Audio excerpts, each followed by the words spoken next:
foam roll your plantar fascia, you can use a lacrosse ball, a tennis ball, or a baseball, something hard that will do. Put the ball on the ground, your foot on top of the ball, roll back and forth like this. Do this for about 30 to 60 seconds, apply some good pressure and move around the sides, especially the arches.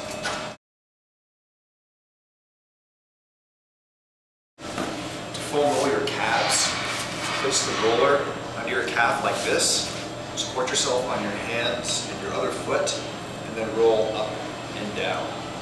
If you never want to go over a bony structure or a joint, you can go right up to it.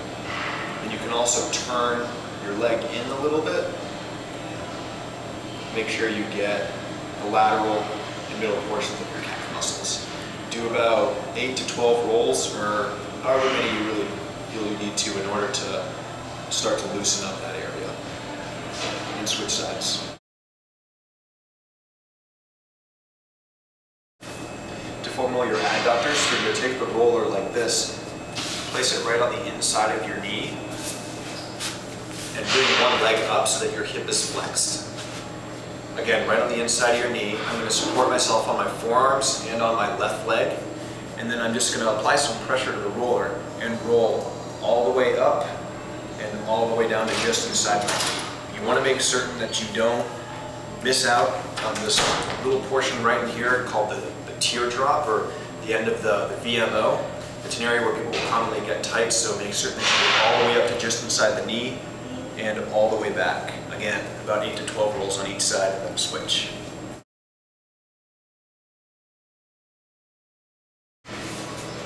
Foam roll your quads, what you're going to do is you're going to take the roller and you're going to place it the other way so it will be perpendicular to your body.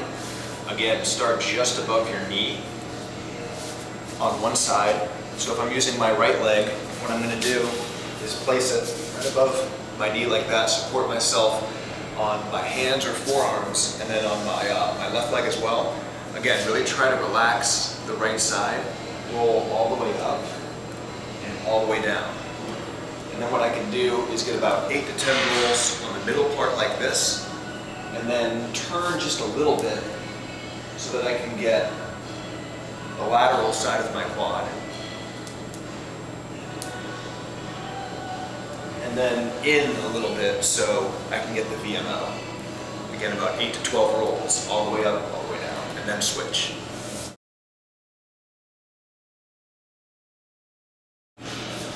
To foam roll your glutes, what you're going to do is start by sitting just on one side of the roller, so I'll start on my right side.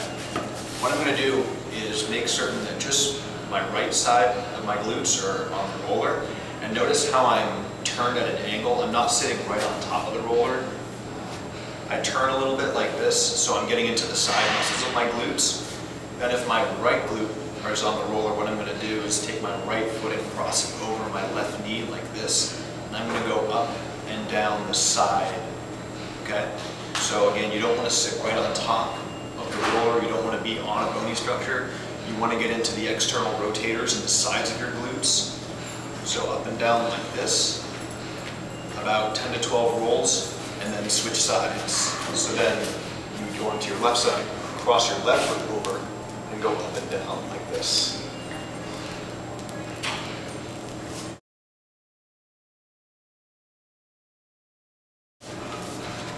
To foam roll your hip flexors, what you're going to do is go back to the position where the roller is going to be basically perpendicular to your body.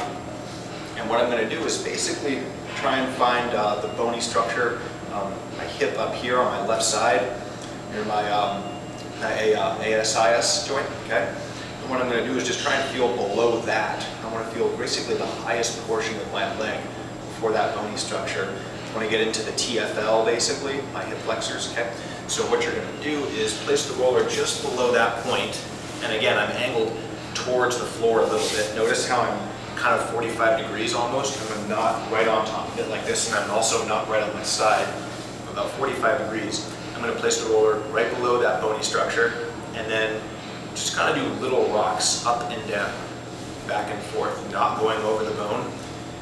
And it's going to be a little bit harder to find sometimes, so what you might have to do is kind of move away from the roller a little bit, and then maybe move towards the floor to just kind of get around the leg to find the spot where it might be kind of tight. And then once you find it, you can even just apply some direct pressure, just stay on top of the roller like this, really relax your leg into it. But again, about 10 to 12 rolls, you can spend a little bit more time on this area and then switch.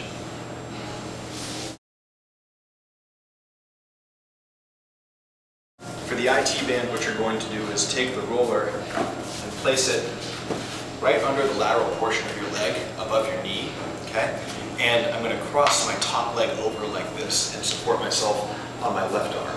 Then what I'm going to do is roll up and down the side of my leg like this. This is an area that tends to be pretty uncomfortable and almost painful for some people.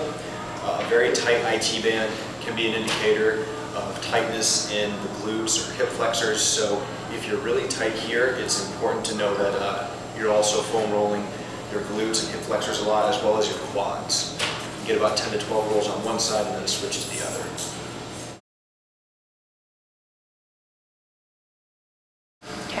Okay, so in order to do soft tissue work for your upper back, what you can do is take a tennis ball, a lacrosse ball, or a baseball, place it right on the inside of your shoulder blade. You don't want to go to your spine. Just go around the inside of your shoulder blade like this, and then up against the wall. Now, if I'm on my right side, the lacrosse ball is around the inside of my right shoulder blade. I'm going to take my right arm and pull it across my body to kind of open up the shoulder a bit more, and then just go up and down like this. You can do about 10 to 20 rolls on each side.